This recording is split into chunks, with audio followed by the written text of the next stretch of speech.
Good morning, everyone. My name is Baylee Wolfendale. I'm one of the historians at the Edison Ford Winter Estates.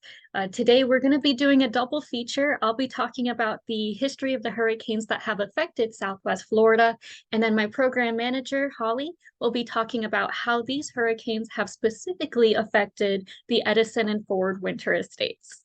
So let's go ahead and get started. So just so everyone's on the same page, what exactly is a hurricane?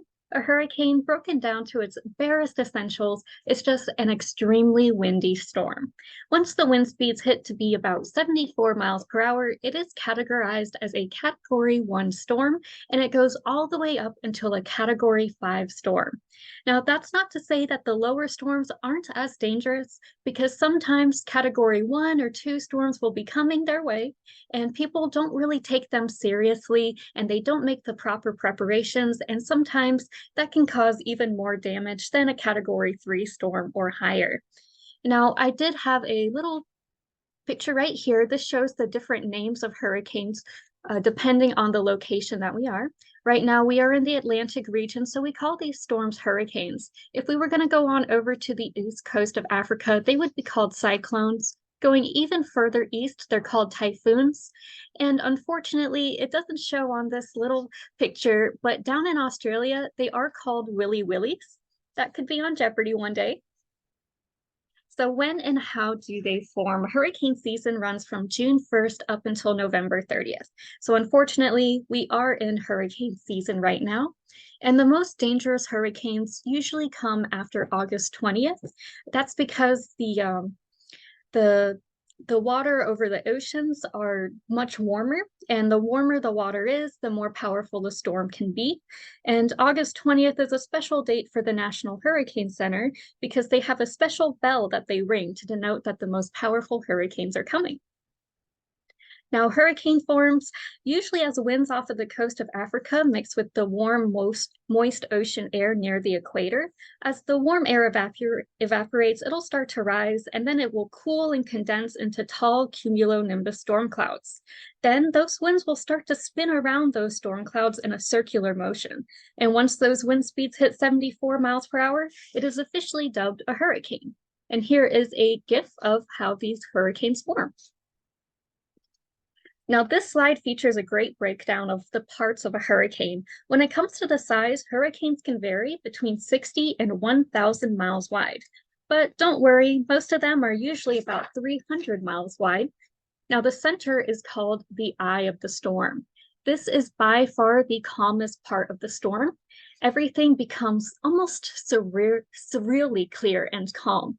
For storms that pass through at night, such as Hurricane King in 1950 or Hurricane Andrew back in 1992, there were actually reports that people could look up and see a full sky of stars during the eye of the storm.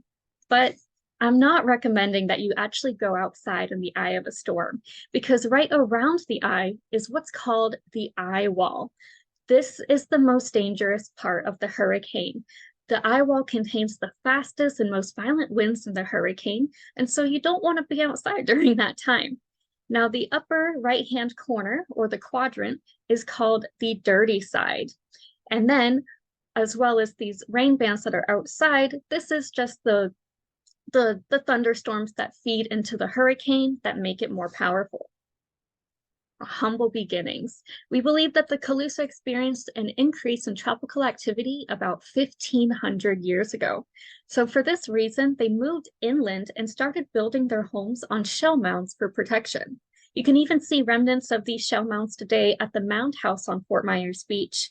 The mound houses did survive Hurricane Ian, and if you want to support local business, I would highly recommend that you go there.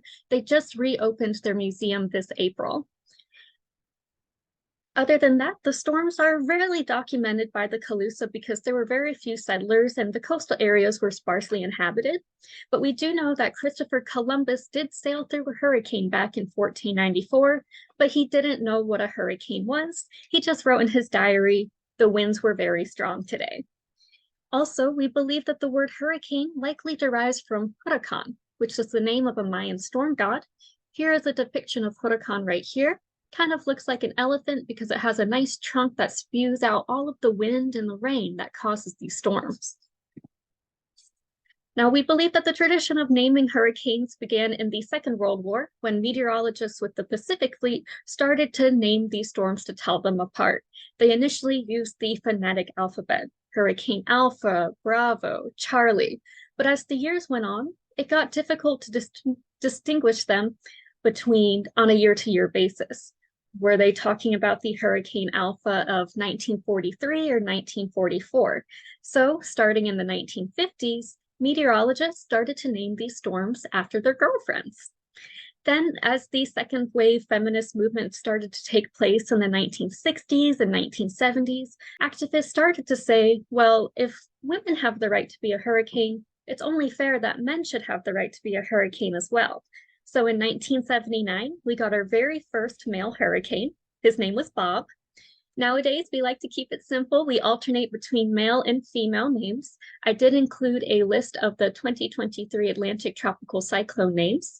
Right now, we are up to Nigel. We're having a very active season this year.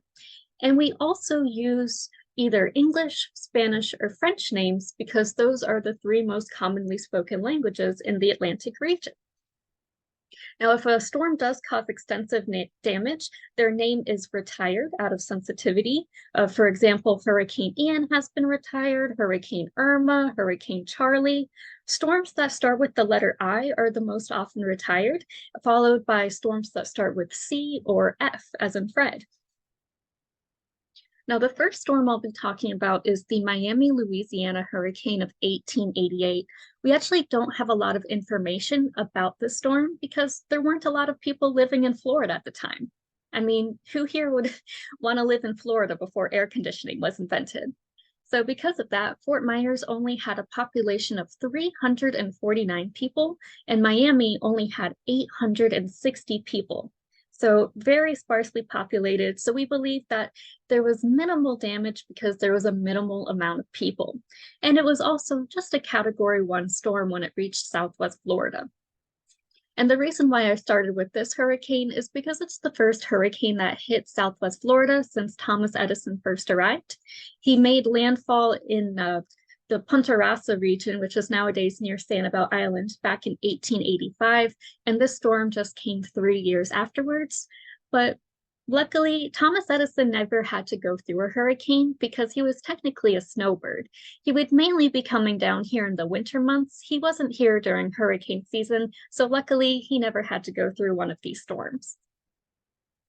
The next one is the 1921 Tampa Bay Hurricane. This is actually the last hurricane to hit the Tampa region in over 100 years. So that means that if you ever need to evacuate from a storm, just go to Tampa, I guess. You could go to Busch Gardens, make a whole day out of it. This is also the storm that washed away Cyrus Teed's mausoleum. Now, for those who don't know, Cyrus Teed was the founder of the Koreshan Unity, which is now in Estero, the Estero region. They were a community of like-minded individuals. They were a cult. They believed in things like the earth was hollow, and they believed in reincarnation. And so when Cyrus Teed passed away, their leader, their founder, they put his body in a mausoleum because they thought he would be coming back soon. Unfortunately, he didn't come back in time, and the entire mausoleum was washed away into the ocean from the storm. Now, I wanted to bring a more local touch to this presentation, so here I'll talk about the 1926 Great Miami Hurricane. Now, this was a devastating storm because it hit during the Florida boom of the 1920s. This was a period in time where Florida's population was swelling dramatically. Due to this increase, there was a large amount of people in the area who weren't well informed about hurricanes. That means that when the eye of the hurricane passed over Miami, many people took to the streets because they thought that the storm was over. Unfortunately, the other end of the hurricane hit, and the storm surge washed away many people in Miami Beach. Additionally, it weakened the earthen dikes that were around Lake Okeechobee. This will be causing disastrous results in the years to come. Now, the photos here that I have depicted are of the same exact location. The picture on the left shows the damage done to a furniture store in downtown Fort Myers from the 1926 Great Miami Hurricane. And the picture on the right shows the same exact place today. It's now the home to a few different law offices and is on the corner of Main Street and Jackson Street, which means that you can still see it today down in the River District. I personally love these images because it shows the resilience of the city of Fort Myers. Hurricanes may come through, but will always be strong enough to rebuild. Now, the next hurricane I'll be talking about is the Great Okeechobee Hurricane of 1928. This is the second deadliest hurricane to hit North America in the 20th century, the first being the Galveston Hurricane of 1900 over in Texas. The photo on the right depicts the damage caused by the storm. I apologize that the pictures aren't the highest of qualities. This was just a newspaper clipping. And then the photo on the left is of the tracking for the hurricane that was used at the time, back in the 1920s. I turned it on its side. It's a little bit of a diagonal shape right now, so you wouldn't have to crane your neck. The different numbers that are around the storm represent the barometric pressure of the storm. The lower the pressure, the stronger the storm. The higher the pressure, the weaker the storm. Now, remember how I mentioned that the earthen dikes around Lake O were weakened from the 1926 Great Miami Hurricane? Well, this hurricane was the straw that broke the camel's back. It actually caused those dikes to disintegrate, which subsequently caused the entire lake to overflow. This caused a 20-foot storm surge, which inundated the surrounding communities, many of which consisted of migrant farmers. Over 2,800 people lost their lives in the United States alone, and about 4,100 people in total lost their lives. And as a direct result of the storm, the Hoover Dike system around Lake Okeechobee was designed and developed with the help of the U.S. Army Corps of Engineers. And thanks to all of that help, thanks to their work, we don't have any major issues with flooding around Lake Okeechobee anymore. Now, the 1935 Labor Day hurricane is another tragic storm, unfortunately. This was during the Great Depression. Many people were out of work or working reduced wages. In 1933, Americans overall only had 54% as much income as they earned in 1929. As a result to this economic hardship, the United States government formed the Works Progress Administration, the WPA. This was a program to improve the infrastructure of America while also supplying construction jobs for those who were out of work. It also included works regarding to culture, such as theater, painting, and music, in order to raise morale. One of the projects done on Fort Myers Beach, for example, was building shuffleboard courts. So another one of these campaigns was to build a railroad that connected the Florida mainland down to the Florida Keys. Many of the people working on this expedition were World War I veterans, and unfortunately, the camps that they were staying in were not built to sustain hurricane force winds. As a result, about 408 veterans lost their lives to that storm. And this was one of the four Category 5 storms to have ever hit the U.S. mainland. And this storm is also responsible for significant damage to the goldenrod plants that Edison was growing as a part of his quest to find the best source of natural rubber. Due to this, the rubber yield drastically fell this year, marking the beginning of the downfall for the Edison Botanical Research Corporation. All right, so this one I won't make as tragic, luckily. This is the storm that reached Fort Myers in 1944, which was well after the death of Thomas Edison, who passed away in 1931. But this is the Cuba-Florida Hurricane of 1944. It did destroy the dock that was here at the Edison Ford Winter Estates. It also sank Edison's battery-powered launch, which is the Reliance. It was a 36-foot electric vessel complete with a wooden roof, canvas storm curtains, flagpoles, and red, green, and white sailing lights. He bought it for $2,200. Here is a picture of it right here. And so whenever you come on over to the Edison Ford Winter Estates next, you'll be able to see the original location for that dock. That is not the original dock. And those pilings only go out about 500 feet into the water, whereas the original at one point reached 1,500 feet into the Caloosahatchee River. That's about 4 football fields long. This is coming more into living history. This is 1960s Hurricane Donna. This also hit Fort Myers as a Category 4 storm. The max wind speeds were around 143 miles per hour. It also holds the record for the longest lasting hurricane. Hurricane Donna sustained hurricane status for 17 days. After visiting the city of Palms, Hurricane Donna traveled northeast and hit New England as a Category 1 storm.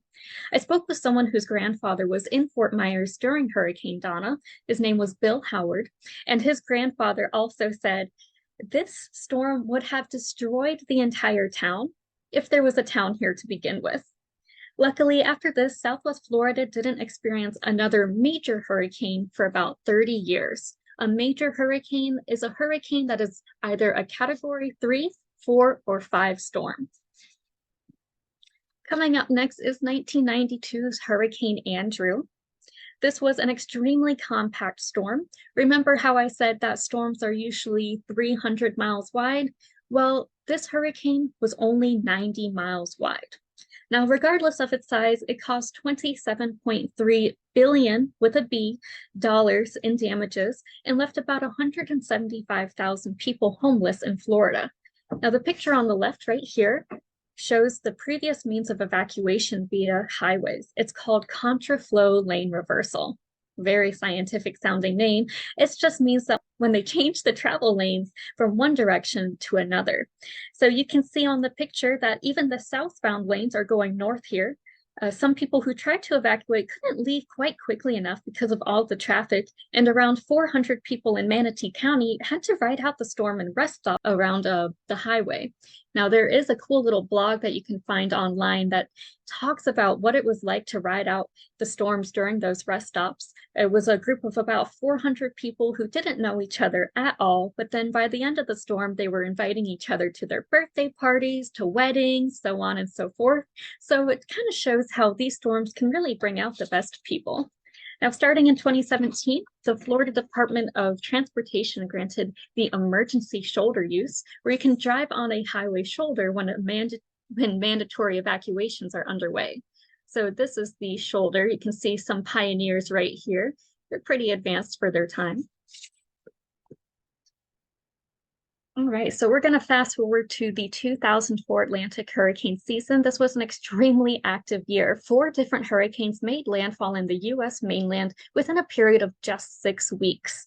The picture on this slide depicts what the storm tracks looked like in that season. My personal favorite is Hurricane Jeannie, that made a little bit of a loop-de-loop before hitting Florida.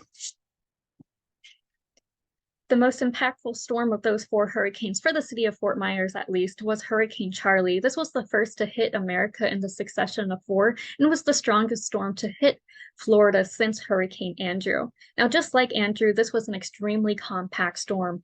Now, meteorologists initially thought it was going to hit the Tampa Bay region, but because the storm was so fast moving and somewhat unstable, it did what meteorologists call wobbling. That means it would suddenly shift east, suddenly shift west, and it did suddenly change course and directly hit Fort Myers as a Category 4 storm. Now, due to this, many people were unprepared for Hurricane Charley. Now, luckily, there was no major substantial structural damage to the historic homes, but Charley did destroy over 70 trees on the property. But don't worry, Holly, our program manager, will be talking more about that in detail later on. About 5 years before Hurricane Charley hit, a group of civil engineers visited the Edison Ford Winter Estates and noted how some of the homes and auxiliary buildings were moderately vulnerable to structural damage from potential hurricanes.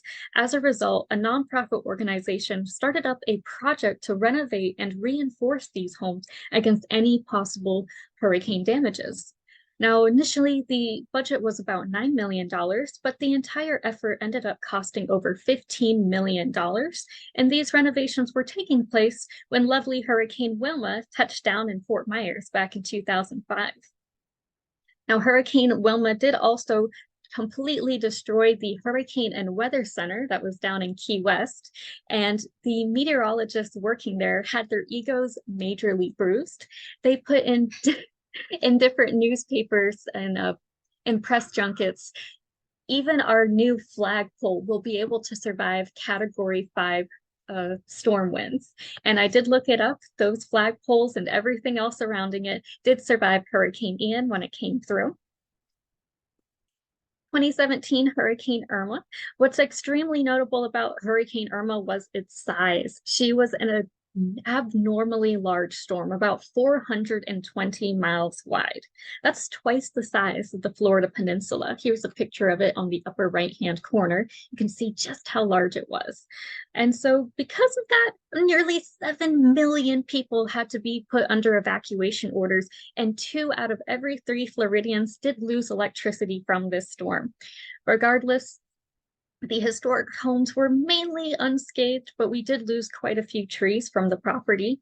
It also cost about $77 billion in damages, which makes it the 4th costliest tropical cyclone on record. And for those who are wondering what the costliest storm was, it was Hurricane Katrina. She caused $117 billion in damages in total. But because Hurricane Katrina didn't really affect Fort Myers, I did leave it out of this presentation. It cost the estates alone about $800,000. And here are some pictures of the cleanup process. The woman on the left is our former CEO, Chris Pendleton, standing next to a downed Mysore fig tree. This tree was located on the Edison property and ended up crashing onto McGregor Boulevard. It was sad to see it go because it was a historic tree that was planted by Thomas Edison. However, we did cut our losses because if it fell the opposite way, it would have completely destroyed Thomas Edison's main house. Unfortunately, local news companies reported that a historic fig tree was felled, and naturally, many people thought that they were talking about our banyan tree, which is also a historic fig tree.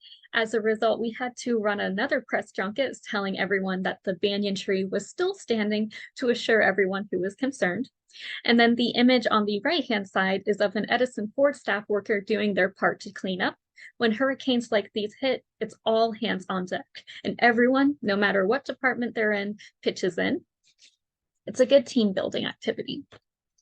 And then that's a little bit of a downer. So I didn't want to end a presentation on a sad note. So I wanted to talk about what we do after these hurricanes arrive. We often take wood from the felled trees on the property. We cut them into large slabs and then sell those slabs to local artists.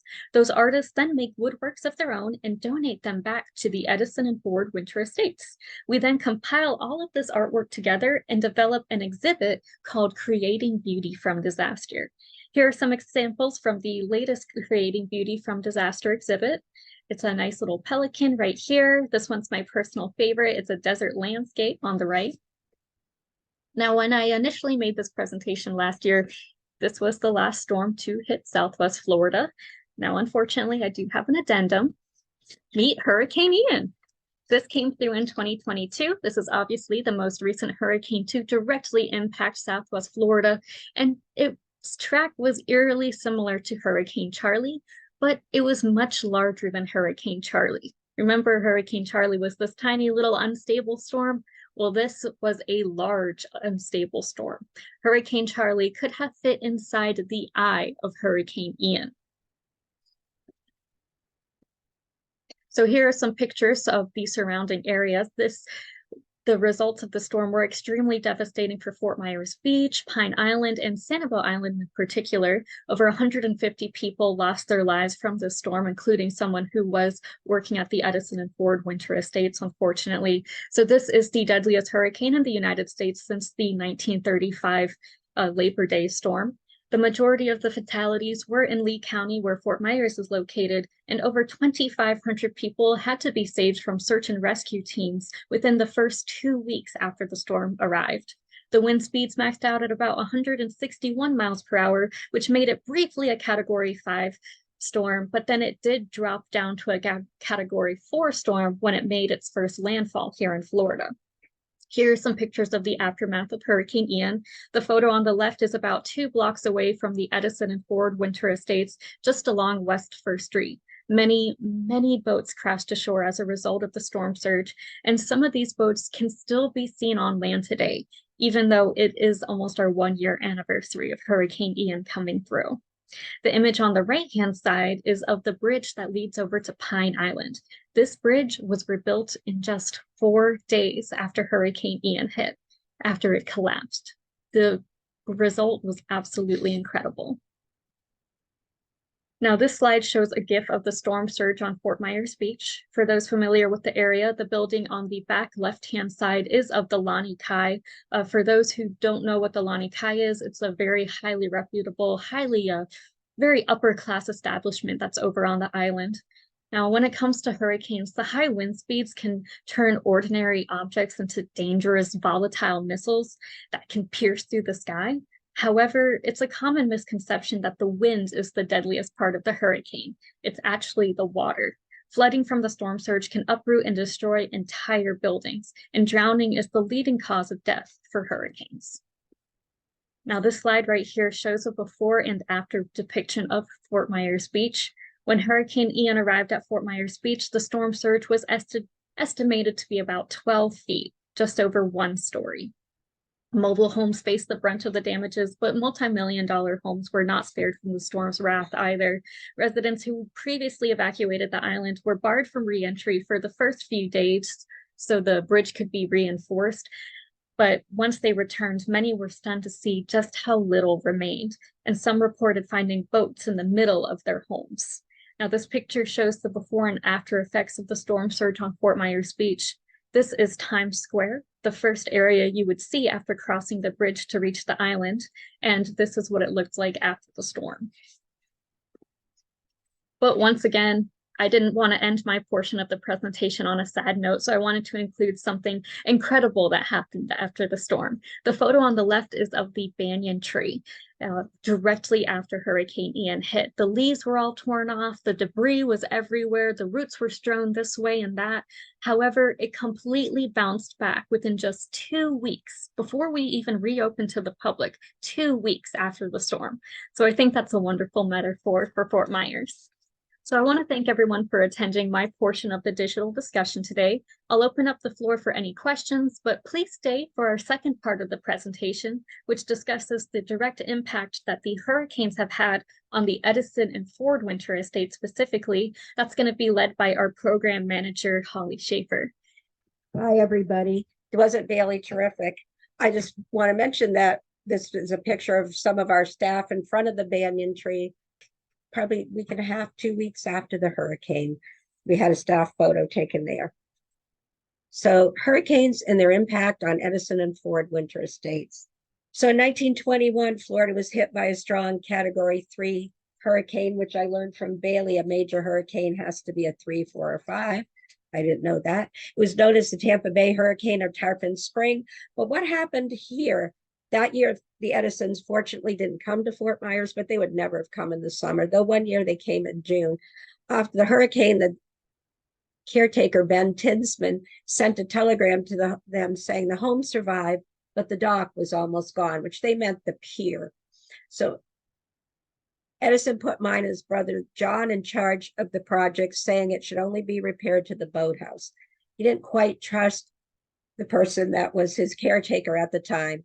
And it, instead of being the 1,500 feet that Baylee mentioned, now it would only be 900 feet, which is interesting because later on, somehow it's mysteriously back to 1,500 feet. So they might have had it rebuilt. I couldn't find anything about that. But Edison's electric boat, the Reliance, it is always having an adventure. And at this time, it was ripped from its mooring and was adrift. And a local citizen, George Kapling, went after it and rescued it just before it crashed into the downtown railroad dock. One thing I didn't mention was there was a hurricane in 1910, and I don't have any pictures, and I didn't have a newspaper clipping. Harvey Heitman, who oversaw Edison's property and was a leading figure in developing Fort Myers, said that it was the most disastrous storm to ever hit the city, and that damaged part of Edison's boathouse where his electric launch, the Reliance, was stored, and it swept away the boathouse, and the launch went other places and it was rescued, but it sustained damage to the canopy. So in 1910 and again in 1921. In 1926, we have the hurricane that hits Miami. Winds there 130 to 150 miles per hour, 91 people died. And around Lake Okeechobee, especially in the little town of Moorhaven, 1,800 people died. The dike was crumbling. There's $25 million in damage, and there's storm surge actually in Fort Myers of 4 to 6 feet. And it was it was 125 miles per hour when it came east-southeast from Miami. And the storm flooded Sanibel Island with salt water, and half the residents had to relocate. Automobiles were filled with muddy seawater. And this says Fort Myers, but there's also talks about really a lot of damage to Fort Myers Beach as well. And this Mr. Reardon, his journal said that he saw whole sides of apartments been torn away. And he said everyone was looking for water and there was none to be had. And here's a little tidbit that I found interesting. Edison said he was very thankful that the hurricane missed the estate, and that is in 1926, that same storm. So yes, mostly it hit Miami, Okeechobee, Moorhaven, but there was some flooding at Fort Myers and a lot of damage in Fort Myers Beach, flooding, wind damage. And I just put the newspaper clip, so he's looking forward to visiting here. Now, this is really hard to read. Somebody transcribed it, and then I think they did a carbon as well. So what I thought I would do is just read a little bit of it. This is the hurricane of 1944. Now, what happens here is that the Ford home, because remember, Edison and Ford are neighbors, he was renting it out to a man named Lewis Conant. And Mr. Conant is writing a letter to Mr. Ford, and he said, well, this hurricane struck Fort Myers last week, and it went from Wednesday night at 10 o'clock to about noon on Thursday. And the Ford house that we know today was mostly undamaged. He said they boarded up the French windows, and the water in the river came about 100 feet from the Ford home. The large mango tree next to the servant wing, and if you're facing front, looking at it, the riverside, that would be on the left side, it fell and just missed the house. And there were electrical lines taken down, smaller trees, and all the fruit was gone. And this is the Ford home. And the two royal palms came down. But what was interesting is that it says that the Edison home was much more heavily damaged. And this is what he reports. The pier is nearly gone. The Reliance, yet again, is washed away. The pier was, the launch was washed away. Mr. Ford had planned on taking that to his historic village in Greenfield Village, because he had already taken some mechanical parts, but all they could salvage from it, I believe, was the steering wheel and the shaft. And then Mr. Conant says to Mr. Ford, you have all the electrical equipment at Detroit. But obviously he wasn't be able to put the Reliance there. So that was the storm. That was over a 2-day period. And it says, Mrs. Edison's, because Mr. Edison had passed away, fared far worse than you did. Most of her wall is gone, part of her house damaged by falling trees, and about 35 of her best trees are gone. I believe it was actually more than that. And Mrs. Edison's lab across the street, which was actually the only botanical lab he had, just lost some of the roofing. So that gives you an idea of what happened there. There was, Baylee mentioned, a lot of damage. This is on Fort Myers Beach. I could go into great detail about that, but homes were washed away or flooded. And that's just a little newspaper clipping. I didn't put the whole thing, but it gives you an idea. Water swept over Fort Myers Beach and damaged Fort Myers, and it certainly damaged the Edison property and some of the Ford property as well. So we're going to skip ahead in time. And by the way, which is interesting, was in 1943, that pier was at 1,500 feet again. And they asked Mrs. Edison, Mr. Edison had passed, if she would decrease how far it went out into the river. That was supposed to happen. I don't think it ever did, but the storm certainly took away most of it. That hurricane of 1944, most of the pier was gone. So now we're going to skip ahead in time to the hurricane of 1960, September 11th, 1960, in the news press. The Thomas Edison home, the city's leading tourist attraction, escaped severe damage, although the estate was a tangle of fallen trees and twisted tropical shrubbery. The white picket fence, you know that fence, so many things have happened along McGregor Boulevard, was broken in spots. So that gives you the idea about what their first thought was about what was happening with Hurricane Donna at Edison Ford. But here we go. In the Tampa Tribune, it said damage put at over $50,000. that was between an estimate between Robert Halgrim, who was the curator of the estate, put in charge by Mina, and the public works director, and how they added it up. And they got an idea that there was about $50,000 of damage. But it's, if you, as you will see, it's going to be how you add this up together, how much damage there actually was, which of course will be a lot more today. And at this, they said it's going to have to be closed for about 2 months here.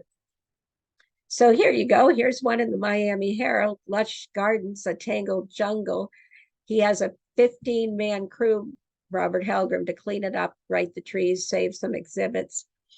Mostly it was the Edison home withstood the 1-2 punch of Donna for the most part, but 2 chimneys collapsed. A high trellis was blown over.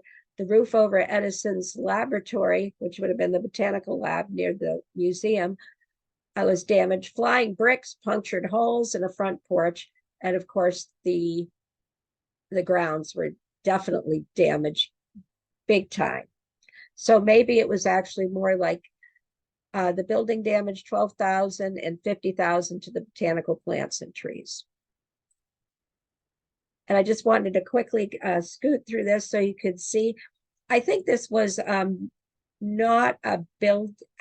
It was some type of structure that it was built for the botanicals. You can see there the fencing. This is one of my favorites. This is 1960 after the storm. This is our one and only banyan tree. You can see pieces down here at the side, and the banyan, what it looked like after this hurricane. Obviously, it's bigger than this today, but they do have to keep it cut back because it can intrude on the buildings. I'll just breeze through some of these slides from 1960. I was very happy to find them on our share drive here. And I'm trying to figure out, I think this is the Edison, with that screening up there, that would have been the servant's porch. So that is the Edison guest home. And you can get an idea that it did have a fair amount of damage from Hurricane Donna. Definitely a lot to the grounds. Sometimes I try to figure out where everything is in relation to today. But we went actually 44 years without a major hurricane hitting us. And then it happens. This is from the News Press, August 15th. This hurricane hit Southwest Florida, August 13th, 2004. So the first major hurricane to hit Edison Ford Winter Estates, also in 44 years. I wasn't living here yet, but my daughters were. And of course, where they lived had damage. But I love this heading. It said the damage was minimal, but they lost Mrs. Chris Pendleton today, Starostecki, said that they lost about 40% of the botanical material, but about 60% were historical trees. So it will cost hundreds of thousands to replace them. They applied to FEMA. And that Saturday, they had more than a dozen maintenance people cleaning up. And they aren't going to be, they came up with, actually, eventually they're going to come up with a tour that incorporates all that's going on with the hurricane damage. And as Baylee had mentioned, they've had begun work on the homes, restoring the homes, the caretakers, the main home, the guest home. They started in 2003. That'll continue to 2006. I arrived here later, 2005. And originally it was like 30 or 40 something, but eventually I think the final figure that I could see from a list that I found was 78. But don't put that in granite. That's just a good estimate of what happened. And so here we are with Hurricane Charley, and you can see a lot has come down. And that's before we even had the hurricane panels for the homes. This would have been the guest home. The main home would be over there. There's the pergola. There's the Ford home with some debris in front of it. Ford home again. The caretakers, today it's painted gray, but at that time it was yellow, and that's where people used to stay. The caretaker would stay, obviously, but when Edison had people to come down to work in one of his labs, they would also stay there. Just to give you the idea of the power of Charley. And yes, it was supposed to go to Tampa. we wish the hurricane never hits anyone. Wouldn't that be ideal? And just went out to sea away from everything else. This white picket fence has taken a beating over the years. Again.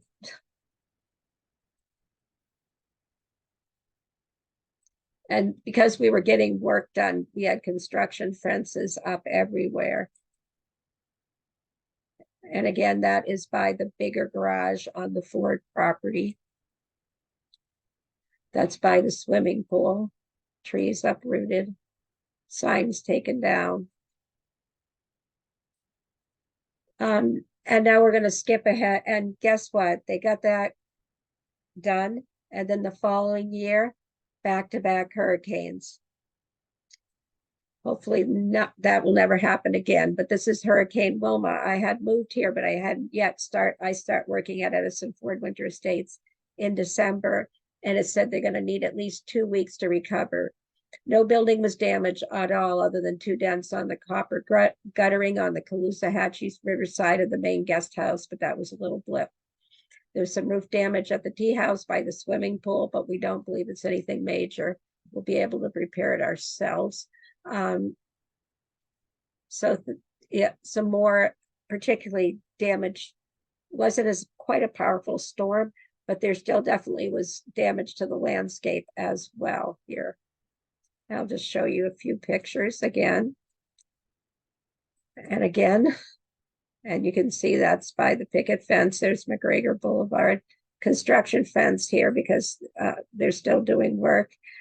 This is the tea house. Looks like that might have been part of the roof of it. Ford Cottage Shop. The 2 homes. Bamboo. Cleanup. And then, so this is in October. In November, it said that the landmark was going to reopen. And it has, at that point, it had $9 million in renovations. And here's Doug, who is as a tour guide. We were called historic site interpreters then. Today, they're called historians. Baylee is one of our lead historians who just spoke to you. But there's Doug helping with cleanup. And when I started, pretty much by early December, it was fairly well cleaned up. Fortunately, the homes work had been done. When they started, they had the Edison caretakers done, and they had the guest home done, and they were working on the Edison main home. And then eventually, a few years later, they will do the Ford home, and they will do the lab after that. And there's just an article that tells about everything that happened. And they were talking to the arborist at the time. That at this point, the figure was 58 trees that came down. Just an in-depth article. If you ever go to newspapers.com, you can find these. So we did open. I started right after then. And then we dodged it for a few more years, but it wasn't another 44 years. In 2017, Irma made landfall, and I know originally they thought it was going to go to the East Coast, but guess what? It didn't. At 13:10 Universal Time on September 10th, Irma made landfall on one of the Keys as a Category 4 hurricane, sustained winds of 130 miles per hour. It moved northward, weakening. It made a second landfall on Marco Island with winds of 115 miles per hour. And everything that you read, the power, where it hits, how many times it hits, it's always different. And definitely, remember this very well. And Baylee talked about it. This fig tree came down, and you can see people peering over and looking at it. One of my coworkers, Kelly, took this picture. We have pictures from other people. I have some as well during that time period. But actually, even some newspapers, Baylee talked about the fig tree, that it was our historic, iconic banyan tree that came down. And this is over by the nursery area back here. We weren't back, gosh, after the hurricane hit. We didn't come back to work for about a little over a week. And they had already started clean up with a crew that was hired along with us, staff helping eventually, but they had already begun the cleanup work of many, many trees. You get the idea. These are a couple of people that used to be historians. And this is Edison. Mrs. Edison wanted to have a friendship walk because Rollins College had given her husband an honorary degree and they had a walk of fame. So these would have been off to the, if you're facing the Ford property, the street side, these would have been lined up on the left side. And these are after being picked up from trees and various undertakings that were happened to clean up the property. You can kind of see they're laid out here, trying to get them ready to be able to go back eventually. And you can see we have a different kind of hurricane shutter here. Just part of a root system that came up. And here's what our the person that keeps track of the number of trees, our plant curator, what we had and what kind of damage it had. So here we have Irma, had 189 down trees and 24 others cleared after the storm. And the first time you see something, they had already been working on it like the day after probably the hurricane hit or soon thereafter. So most of us didn't see it for another week and a half or so, but it's still the damage and the piles of trees just took your breath away. I'm going to pull myself up here out of the way. And here's her. So that was the damage from Irma. And again, also, there was a lot of big companies here to help pull away the debris, but staff was also out there working to clean up. And this is the most recent storm of 2022. This is Ian. And as I read about this, it says how many landfalls it makes is kind of different between 3 to 5, but Ian weakened only slightly as it crossed Cuba, then it strengthened into a monstrous Category 5 storm, which they originally didn't know. They thought it was a 4, but it briefly went up to a 5, but it really didn't make that much difference in wind speed. If you've got 160 or you've got 154, it is very powerful. And remember what Baylee also said about water, in addition to the wind doing damage.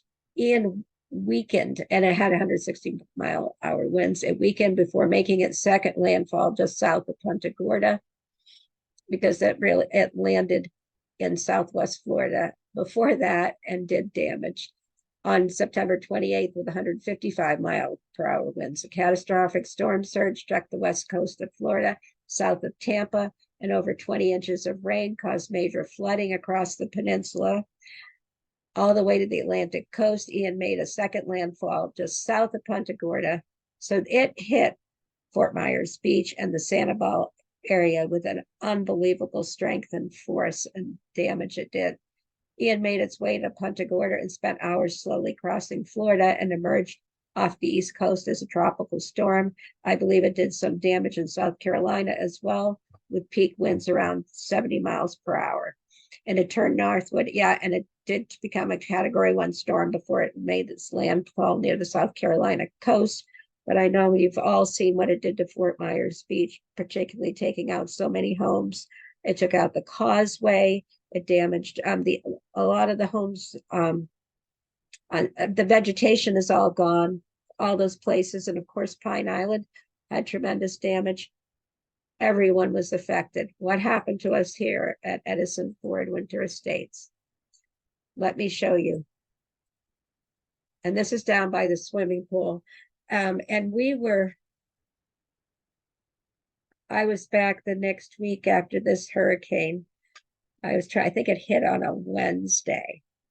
And the following Monday, we were open. I was on the East Coast. I came back at the end of the week But this is to show it lifted the cistern a little bit.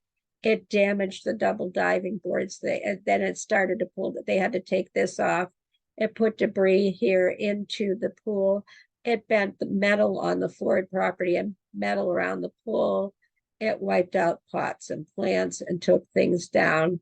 This is all historic. The Edisons used this pool. There was such heavy damage. This is a non-historic part that's a little closer to Pincher's Restaurant.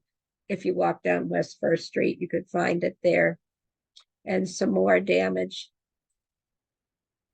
We had people that were on the property pretty quickly, but the following week, all hands were on deck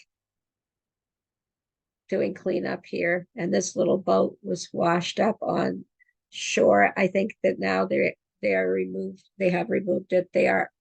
But it did land during Ian. And these things pulled out of the ground by the water. This is where the pilings are from the pier. They're not original. This is where Edison's original pier would have been here to give you a perspective. This is next door. Pinchers, their marina. Just to give you an idea of what they faced there. But the staff spent at least 3 weeks maybe, and then we opened lab and museum for a week, and eventually the whole property opened up. But everybody, it didn't matter our title, most of us were out there raking, because every other hurricane in recent memory didn't have storm surge. Irma didn't have storm surge. Ian also had storm surge. So everything clung to everything else. And the salt water damaged many of the trees. And we were out there raking, picking things up, looking at it. I'll be honest, I cried with both hurricanes. It just breaks your heart, whatever you're dealing with personally, to also see the place that Thomas Edison, Henry Ford, and other people were. It's near and dear to our hearts. And of course, our hearts were broken for everybody that faced any kind of loss during the hurricane. And as Baylee mentioned, we lost a staff member, and she was a volunteer. Her name was Marty, and she died on Fort Myers Beach.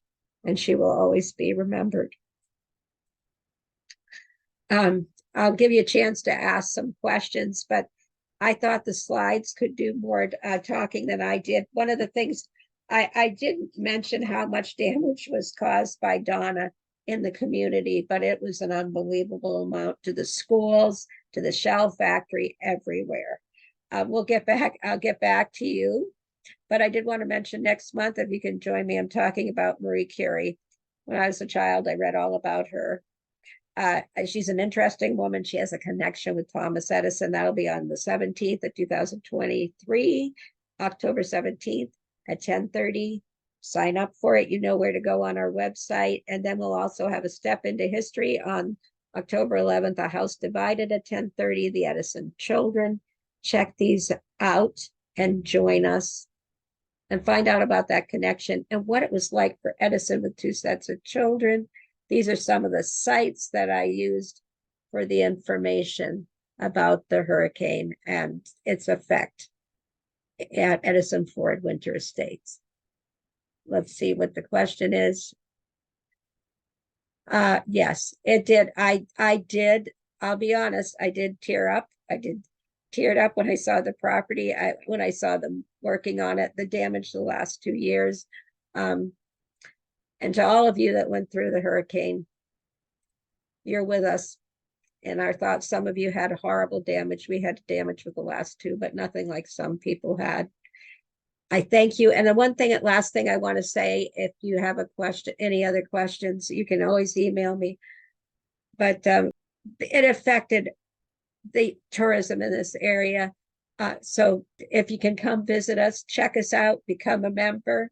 If you'd like to make a donation, we appreciate you all so much. And I appreciate you joining us. We will see you next month. Thank you so much.